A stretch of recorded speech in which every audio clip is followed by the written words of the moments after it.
अस्सलामुअलैकुम dear students, welcome to Punjab technical and science academy. मैं हूं आपका इंस्ट्रक्टर मोहम्मद बिन जमील। स्टूडेंट्स, हम D A math 113 chapter number 3 binomial theorem और मैथ 123 चैप्टर नंबर 2 और इस चैप्टर के शॉर्ट क्वेश्चन में लास्ट शॉर्ट क्वेश्चन है क्वेश्चन नंबर 18।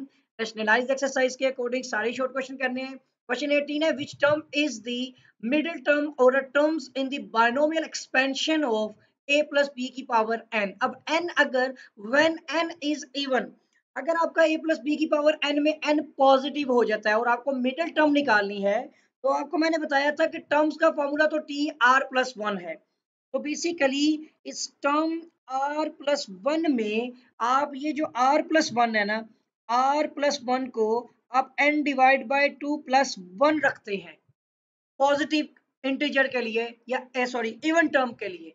देखिए 2 4 6 8 10, अगर आपकी इवन नंबर्स में n की वैल्यू आती है तो आपने ये फार्मूला लिखना है, n को इस तरह लिखना है कि आपने r की वैल्यू निकालनी है। बेसिकली टर्म फार्मूला निकालने के लिए टर्म का तो आपको पता है T R plus N C R वाला जो मेथड है। तो उसके बाद ये आपने r की वैल्यू निकाली तो n divide by two plus one है और माइनस वन, ये आपस में कट गए तो आपका r is equal to n divide by two आ जाता है। ये केस होता है पॉजिटिव केस में, जस्ट आपने n का हाफ लिया तो आपके पास r की वैल्यू बनेगी, ये याद रखिएगा। दूसरे नंबर पे आप ऑड को देखते हैं तो इसमें a प्लस बी की पावर सपोज 5 हो सकती है, 7 हो सकती है, कोई भी ऐसा नंबर हो सकता है जो ऑड हो जाए। तो उस केस में आपने जो टर्म होती है ना आर प्लस वन, इसके टर्म निकालने के लिए जो मिडिल टर्म के लिए आपके दो फॉर्मूलाज बन जाते हैं। एक केस होता है कि आपने r प्लस वन को n divide bye n plus one को सॉरी करना पड़ता है प्लस वन भी, क्योंकि आपके पास 5 है ना, तो आप 5 डिवाइड बाय टू करें तो पॉइंट्स में आ जाएगा, आप उसमें वन प्लस करते हैं। और दूसरे केस में आप r प्लस वन को n plus one divide by to और माइनस वन भी रख रहे होते हैं। तो ये दो फॉर्म आपकी इसके अंदर यूज होती है r प्लस वन निकालने के लिए। तो इस तरह से अगर आप देखें तो एक तो r इज इक्वल टू आपका n plus one divide by to और माइनस वन हो रहा होता है, और सेकंड केस में वन वन से वैसे ही सॉरी माइनस वन नहीं प्लस वन लिखते हैं, और सेकंड केस में जो आपका वन वन से वैसे ही कैंसिल हो जाता है और उधर जाके तो r की वैल्यू आपकी n plus one divide by two ही होती है।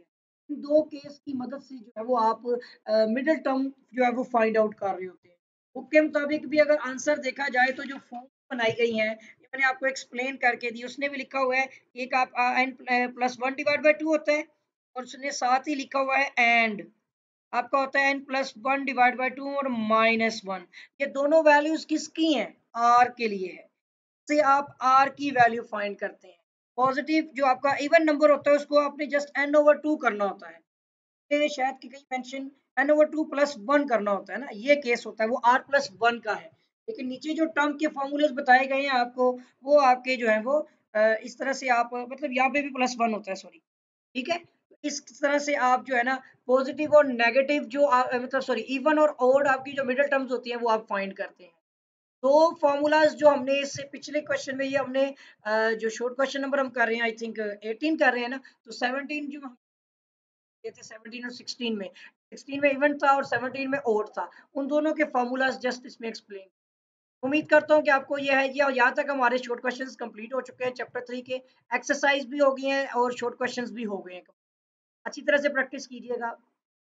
के साथ ही अगर आपने अभी तक मेरे चैनल को सब्सक्राइब नहीं किया तो चैनल को सब्सक्राइब भी कर लें, साथ ही बेल आइकन पर क्लिक भी करें, वीडियो को लाइक कर दें, शेयर कर दें। कोई भी क्वेश्चन क्वेरी वगैरह तो कमेंट कीजिएगा।